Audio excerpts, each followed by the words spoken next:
Thank you, Andrew. It's a pleasure to be here. Thank you for the invitation. Let me get the disclaimers out of the way first. I'll just make 3 disclaimers. We advise TalkTalk, but we advise incumbent monopoly operators in other markets, and my comments are my views and not TalkTalk's. Secondly, I make my remarks as a former head of the Office of Fair Trading, where we never got to look at competition issues in regulated sectors because the sector regulators were set up before competition law was introduced in 2000 in this country. And uniquely in Europe, in the UK, the regulators do competition, not the competition authority. And that frustrated me. We had responsibility for airports, which the CMA no longer has, and we broke up airports doing that. But we've not seen regulators use the competition rules. Generally, there's only been one abusive dominance case by all, I think it's now 11 concurrent regulators. And that was a source of some frustration. I have only one regret, that I didn't speak out more about it when I was at the OFT, but I have been since. And I campaigned for the inquiry into energy. I'd be very supportive of the inquiry into banking, and I'm very supportive of an inquiry into energy, wearing that hat. But I wear a third hat, and it's probably the reason why I accepted this invitation today, and that is as a customer. Both at home in Marylebone in central London, so not in the rural area, and in Haymarket in central London, we have appalling internet access. And trying to run a business like that is shocking. When I set up my business, I wrote an op-ed for the FT on trying to open a business bank account. It took us several weeks. It was a comedy. Well, at least it was a comedy of having a number of different players to go to. But in telecoms, it's really difficult. And if you live in central London, it shouldn't be like that. So I'm quite angry about that as a customer. And so that's probably why I wanted to speak today. But I have all of those other interests going on as well. So let me tell you what I think about this. 20 years ago, there was a really clear focus on regulation here in the UK on driving change through competition, dealing with incumbent fixed operators, facilitating entry of mobile operators, and increasing competition across a range of markets. And albeit that happened in an environment of growing markets and new technology, absolutely central to it was a drive to use competition and markets to deliver better outcomes where previously the state had intervened. And it had a huge positive effect. We have more players in mobile and fixed with less concentrated markets, more diverse supply. We've had huge price reductions across a whole range of services. We've had new services and innovation in telecoms, upstream, downstream, and in ancillary services like handsets. And we facilitated huge innovation outside the telecom sector based on it being an input to so many other markets like my little business. So it's hugely positive for consumers, for business, for the single market, the competitiveness of the European economy. And today it's very different. At the moment, the regulatory system has evolved in ways that really plays into the hands of incumbents. The market's not growing so rapidly, so we don't see so many new entrants or investors supporting them. The new entrants of 20 years ago are now incumbents, very much with strong vested interest to protect in the market. Thirdly, the regulatory process relies heavily on consultation, and incumbent operators have a much stronger voice. As the issues have become more technical and complex, it makes it really difficult for people who are not in the pay or working in the industry and paid by the incumbents to have a voice in this issue. Even I am often nervous about speaking about this, even though I know the sector quite well, because I'm not really within the telecoms sector. And fourthly, the regulatory process has become unbearably legalistic, slowed down by the length of decision-making, by the various consultations. In the UK, the Competition Appeals Tribunal has made that a lot worse than it should be, and that's something that should be addressed. On top of that, the regulation and the regulatory debate lacks a clear focus now on competition. We have incumbents arguing for state-based solutions rather than market-based solutions, and sometimes they're succeeding. We're seeing that as a central rationale in the mobile consolidation across Europe, and we're seeing it here. Almunia has made comments about the need for consolidation to achieve economies of scale and help European mobile operators invest. We've seen the spokesperson for the European Telecom Network Operators Association talking about the need for consolidation to allow our companies to compete more globally. Always a good argument if you want to screw your local customers. We've seen a spokesman for Three saying that they're confident the 302 merger will mutually benefit the customers of both companies. We've seen a spokesman for BT talking about investing heavily to ensure that the UK is a leader. All these arguments about investment are often arguments that are not about competition. Thankfully, Commissioner Vestager said incumbent operators argue that if they cannot merge with their rivals, they will be unable to increase their investment. She said, I've heard this claim quite often, but I've not seen evidence that this is the case. Instead, there is ample evidence that excessive consolidation may lead not only to less competition, but also that it reduces the incentives in national markets to innovate. So we have at least a competition commissioner who gets that. And then just relatedly, I was interested to hear Gavin Patterson calling for a collaborative effort from government. When monopolists call for something to be collaborative, I always get suspicious, but especially when it involves the government. So when you have a slow regulatory process that is captured by incumbents and politicians who are really looking at state-based solutions. And let me just address this 10 megabit per second right. If we had a monopoly in the milk market, we might very well need to introduce a right to get milk to remote parts of the country. But it's better to start with the position of what if we didn't have a monopoly? What would we do about this? And the market would probably sort it out. Why not just give money to people in remote areas if you think they need, if you think they can't afford internet? But actually, they might need it more than others. The last time the Prime Minister came up with a clever solution for intervening in a market, it was the energy tariff, limiting it to 4 tariffs 3 years ago. That has been absolutely shown by the Competition Markets Authority to have made matters worse for competition, worse for consumers in the energy market. So I think it would be much better if the government didn't try to come up with these solutions. I'll also just maybe address here, while I'm on it, the anchor tenant argument. Well, actually, if you had a monopoly downstream, that would be the perfect anchor tenant. That's the logical extension of that argument. I do not think in almost any market I can think of that anybody needs to own the downstream or a large part of the downstream market to justify investment upstream, but we hear these arguments. We've had very few competition cases in telecom in this country. I won't dwell on that in the interest of time. And I think I just make the point that we're seeing this having negative effects on the market, and other people have made some points around this. I'll give you a few facts on this.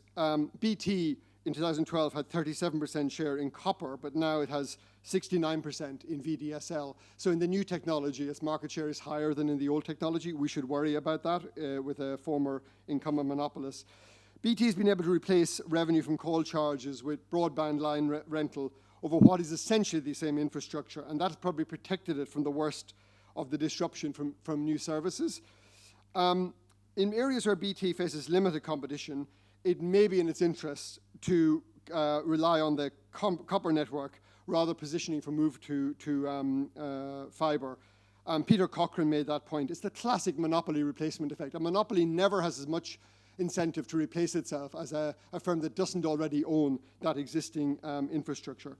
And then on the state aid issue, when the state aid was given 3 years ago, BT was the only provider that in the end was able to bid for it. I think there were a number of issues there. Well, BT was the anchor tenant downstream. That sort of helped. The smaller providers couldn't bid for it because it was done in such large chunks that they would have had to win several contracts of scale to get it. The National Audit Office has since reported on it, and very negatively as value for money in public expenditure. And there's also evidence that outside the BT UK area, BT has gazumped smaller providers like GigaClear and others. So BT has been able to build lighter touch regulation at each stage of development of broadband technology with something that looks like a regulatory holiday of stepping stones, that each time Ofcom comes along to check what it does. And I don't think there is an example, and somebody will correct me if I'm wrong, of BT actually paying a fine for any of this by Ofcom. But each time Ofcom comes along, it takes quite a while to regulate. And then if BT is slow, Ofcom sort of slaps it on the wrist and says, don't do this again. And it gives quite a lot of time for BT to game that system. And that regulatory gaming is worrying. There are separately, and I won't go into them, worries about the BTE merger, and others have made that point. And there's evidence from Austria and Ireland about the effects of those mergers in mobile markets there. And I think a prima facie case that the mobile merger that we're looking at in Brussels is just, the UK one that's in Brussels is clearly anti-competitive. So we had a real focus on competition 20 years ago. It delivered huge benefits. That focus is gone. It's not present in the regulatory system, in what we're seeing, and we're seeing negative outcomes emerging in the UK market around competition and far too much state meddling in the market in a way that's only going to make matters worse. So what should we do about this? Well, I think I'm going to focus on two things, but dwell mostly on the second. I think the first is to try and put competition clearly back at the center of our regulatory system. First, there's abundant evidence that competition delivers. We see it delivering in lots of other markets, from low-cost airlines to pay TV, and lots of these have similar issues in terms of upstream infrastructure and downstream service provision. Secondly, we do need to challenge arguments about the necessity of monopoly, whether it's the anchor tenant argument or other arguments. When we announced that we were going to look at the breakup of BT, we were met with a chorus of opposition. And I remember the Financial Times in May 2006, and the Telegraph and others, when everybody said, this is a ridiculous idea, you're not going to get competition between airports. And BAA resisted it. By the way, interestingly, BAA's share price shot up on that public announcement, echoing the comment from our New Zealand speaker earlier. But the arguments BAA made were just basically shown afterwards to be totally spurious. And it's so difficult when you're looking at an existing market to imagine how it might be. But I think the airports example shows that we're getting really a lot of competition between different airports to bid for extra capacity at the moment, and the service levels at airports have gone up. So there's a lot of improvement that comes from that. There are several things the UK could do here. I think, first of all, getting politicians to stop coming up with state-based solutions that they think that they can deliver, especially ones as zany as 10 megabit rights and others. Secondly, the competition authorities need to take a stronger advocacy role. I regret I didn't do that, and we have lots of experts in the Competition Markets Authority on this. Thirdly, we should end concurrency and give the CMA the responsibility for competition in telecom and all the other sectors. It's a ridiculous state of affairs, and all of our former monopoly sectors are suffering from that structural problem. And we should also reform the Competition Appeals Tribunal. We might also want to improve the range of experts in this that sit as panel members of the CMA, because I think we suffer from a lack of expertise on the CMA panels, and that's also a concern. But my second point is about the Ofcom strategic review and what it should do. In this, I think that Ofcom faces a really critical moment, not just for the country, but also for Ofcom. The fixed line is still probably one of the worst bottlenecks in monopoly there, whatever you call it, but the strong position BT is one of the biggest bottlenecks in the country. And it's still a huge bottleneck after 20 years. And if it's not solved, it's going to look like a failure of the regulatory system as a whole to deal with what it was originally set up to do, which is breaking up a state-owned monopoly and trying to get a competitive telecom market. And so what should this involve? And I'm going to argue that it requires Ofcom not just to address the open reach structural issue, but also to look at horizontal concentration in network, looking at whether we should have more than one player in network and whether open reach should be broken up horizontally, and also whether BT retail, whether its structure downstream should be looked at. And let me just work through each of those. So on the vertical question, and lots of people have made arguments about this, so I'm not going to be exhaustive in doing it, and Vanessa and others have made good financial arguments about it. But I think it's very clear that vertically integrated players have an incentive and ability to favor their own downstream operations. BT's overall spend on access networks is flat, and so the much publicized expenditure on NGA has come at the expense of investments in non-GEA lines, and those are the ones that standard BB and superfast broadband refer. The system requires at the moment on complex and expensive regulation to regulate access. The system is far less effective than I would have expected it to be. Advising TalkTalk, I mean, I've been shocked at the amount of resource that a small company like that needs to put into regulation and the amount of senior management time it takes it. We would be much better off if TalkTalk didn't need me, and I prefer that as an outcome as a customer in the market than the current one where companies like mine make money because we have inefficient, slow-moving regulatory systems that play to incumbency. It totally fails to address quality. This is one of the problems you have. You start regulating price, then you have to regulate something else, then you have to regulate quality.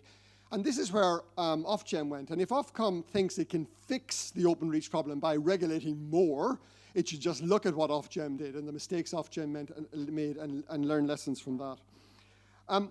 It's interesting, the experience from mobile mass, actually, which I only came across recently, is very interesting. So Ernst & Young report on mobile infrastructure just shows that on independent infrastructure in masts in Europe, there are on average 3 providers per independent mast, but only 1.3 when it's an MNO owner mast. So even in mobile, when you have independent ownership of the upstream structure, you get an almost 3-fold increase in access. Now, Ofcom dodged this issue in 2005. That may or may not have been the right decision then. Personally, I don't think it was, but reasonable people might differ. But there are 2 reasons why Ofcom needs to be very careful this time. First, it's marking its own homework. And I think if it's going to be credible, it's going to have to lean into this issue or pass it to the CMA. Secondly, stopping short of separation would increase the amount of regulation that Ofcom would have to do in the future. And competition law generally eschews behavioral remedies, which require more and more monitoring over time in favor of clean structural remedies, and so should Ofcom. And so I think for both those reasons, Ofcom has to be very careful that it itself has inbuilt structural biases on this issue, and it needs to come and look at it afresh. And I think I'll just say that the test for reference to the Competition and Markets Authority is so clearly met with this issue. The test is, are there likely to be adverse effects on competition? Would a reference to the Competition Commission or CMA be proportionate to those? Is there availability of available remedies? And is that the appropriate forum to do it? And I think those issues are met in spades. You can have a legal dancing debate about whether we can do this because of the EU and the EU framework. And good luck to anybody who thinks that's a good argument to run in the context of Brexit, that we should protect our monopoly because of our EU framework. So let me then turn to Upstream network. Ofcom shouldn't just look at the vertical issue, but look at this as well. We need to challenge any incumbent views that we require a national monopoly to deliver a national solution. And there are 2 separate issues here. This first is competition between networks. Monopolies are lazy, and even when they do invest, they have an incentive to do so inefficiently or a way that doesn't react to the customer. When the bus monopoly in Dublin 25 years ago was forced to open up a bus route from Dublin Airport to the city centre, it ran the bus route to the headquarters of the bus company. And it was only when 9 years later, after huge lobbying, an entrant got in that it actually ran a service to the city centre and the hotels. I've seen so many examples of that in the competition world. So yes, you can demonstrate lots of investment, but how as a monopoly do you prove the investment is going where the customers really want it unless you have some competition? It's not clear that the market as a whole lends itself to natural monopoly. And we have lots of players like Virgin, community-based solutions like Gigaclear, the experiment in York that TalkTalk and Sky have done that are looking at doing things in a different way. So even if you get competition at looking at different business models, different ways of doing it, and no one company ever has a monopoly on innovation, it's the reason why when we take on large companies, we worry. They always argue you're going to harm innovation if you look at us. Well, I always worry you're going to harm innovation outside those companies. And I can quote Michael O'Leary of Ryanair on gold plating of Terminal 5. I can look at the examples like Sweden. The second argument is competition to be the monopoly. So if you think, well, there's some areas where we can only have a monopoly, and I think that, by the way, where the monopoly is and where we have competitive networks should be really left to the market, not something we design from on high. But that's critically important in the current debate, both about rolling out broadband to rural areas, but also on upgrading. I mean, there should be a real debate about if we're going to upgrade to fiber, should we have strong competition in doing that and look at lots of different providers and have diversity? Yes, we should. So the question is, would it be a good idea to break Openreach into regional monopolies or regional firms, some of them monopolies, some of them not? Would it be a good idea to look at what's happening with what George Osborne is doing on Manchester and other cities and try to think about how we think about network provision underlying building a broader geographical base for our economic activity going forward? Yes, it probably would. And these are the sort of questions we should be asking. Let me finally and very quickly deal with downstream, and I'll say less here. BT's market share in the downstream retail level could potentially have an adverse effect on competition. I think that question should be asked. So in a number of inquiries recently, both energy and banking, a central issue was this question as to whether large firms had a rump of profitable, sticky customers that gave them an advantage. And I think there are two ways, if this is true, that it could harm competition. First, it could foreclose upstream network entry. So somebody's trying to come along and build an upstream network. If there's a rump of sticky customers, it might be very difficult for them to get access to them. And then being owned by the company you compete with upstream might make that more difficult than if they were owned by an independent entity downstream. Secondly, it is possible easier to engage in anti-competitive strategies like margin squeeze if you have a rump of customers who are not vulnerable to moving, and especially if you can identify them. And Ofcom has been extremely cautious about bringing margin squeeze cases. There's a wonderful example a few years ago where they found a margin squeeze but decided they wouldn't take the case forward because they couldn't see an impact. And their whole approach has been, let's solve the problem, let's not think about deterrence and how bringing cases deters others in future. So is BT's share high enough to justify that? Well, the other inquiries, and that's not the main feature, involved market shares much lower than BT's as a cause of concern. But the retail market in telecoms is at least as concentrated as energy, retail banking, aggregates, and private healthcare, which were the last 4 markets to get referred. And several of those markets exhibited concerns with switching costs, and we have concerns with switching costs in fixed line here as well. So I don't know, I'm not going to say that's the right answer, but the right answer is these issues need to be looked at, they need to be addressed. And Ofcom, if it's not going to do something very radical in this market, it needs to hand the whole thing over to the CMA so that at least we have an independent look at this issue. So let me conclude. 20 years ago, we had a very clear focus on competition at the center of telecom regulation. It yielded huge benefits. 20 years later, the regulatory system lacks that focus. It's dominated by incumbents. The regulatory process is slow. I wouldn't wish that on Ofcom. It's a bad situation if you're in Ofcom to be working in. So this is not it's not a criticism of Ofcom in that regard. Ofcom shouldn't be doing the competition stuff in my view. I've differed with Ed Richards and other people on that over the years, and I still think the evidence is mounting on my side of that argument. There's an opportunity for Ofcom to change my view on that. So I think in addition to changing the regulatory system to make it more pro-competition and less pro-incumbent, Ofcom really needs to make sure that it doesn't dodge this issue. My final point would be that a really easy solution for everybody would be what happened in New Zealand, for BT to wake up and work out that actually it might be in its and everybody else's best interest to do this voluntarily. Thank you very much.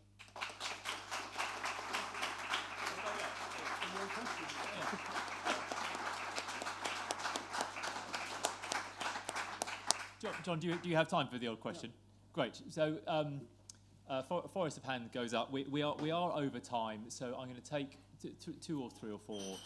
Hope they come together, and then come to John for closing remarks. So, can you put your hands up again, people? There we are. So, there's 2 on this side. So, can we go? Who's got the? Oh, sorry. We've got a microphone. Go first. Thank you. Julian Ashworth from BT. I'm just curious how you find that we have a dominant position downstream when Ofcom's own numbers show that we've got the lowest market share of any major country in the EU when it comes to broadband, which is the market definition, and it's 32%. There is no market definition for superfast broadband, and your comments almost imply you've forgotten that Virgin exists. If you look at that compared to Sky, which has an over 70% share in its market of pay TV, how does that accord with the review of what must be done to sort out competition and sort out monopolies? Well, Jojo, those are quite specific. Do you want to deal with that? So I didn't say BT was dominant. I think it's the market structure downstream that justifies reference, so I would cover everybody. Yeah. Thank you. Yep, David Stewart from Tower House. We can debate the ins and outs of the appeal process another time, but suffice to say there is another view about the need for effective appeals. But I wanted to come back to this question about Openreach being split into different regional companies. Just to clarify what you were talking about, do you mean something like what we see in water or electricity distribution where you get comparative competition, or do you mean something like the breakup of AT&T where you break up the companies and then you allow them to be vertically integrated and compete sort of on an access basis? Because those are obviously very different models. I think that the issue should be looked at by Ofcom or the CMA. The right answer needs to come out of a very rigorous process, and I think both of those could be possible answers, as could not do anything about it coming out of that. The question is whether we should look at this or not. And the problem in 2005 was that Ofcom came up with a quick solution or a solution with BT without having that external scrutiny, and I think it needs either a radical solution by Ofcom or that external scrutiny. I'm not saying what I think the answer should be. I'm saying that the evidence for the question being asked in a thorough and rigorous way is overwhelming. Thank you. And so do you want to jump up so John can sorry, see you? Steve Malcolm, Maris. I'm interested to hear, in your position as in advising TalkTalk and your sort of competitive regulatory backdrop, whether you think it's been wise for them to raise line rental pricing in line with every other operator for the last 4 years in the UK in what looks like a sort of collaborative pricing move. Do you think that positions them well in discussions with regulators going forward? Do you think that raises the risks possibly of an OFT investigation at some point in pricing practices? Well, if I thought collusion between all the people who are in the room today was the most significant competition problem in the telecom sector, I would have addressed that issue, but I don't see evidence of it. Thank you. And do we have these questions to be answered so quickly? We've got time for is there a hand right at the back? Sir? That's it. So we'll take the last question. Quick question. Tex Edwards, KLR, we're investors. A long, short question. Would you be long or would you be short the BT share price if structural separation was forced upon it? Thank you. There are others in the room so much better qualified than me to answer that question. Thank you. Well, John, thank you very much indeed.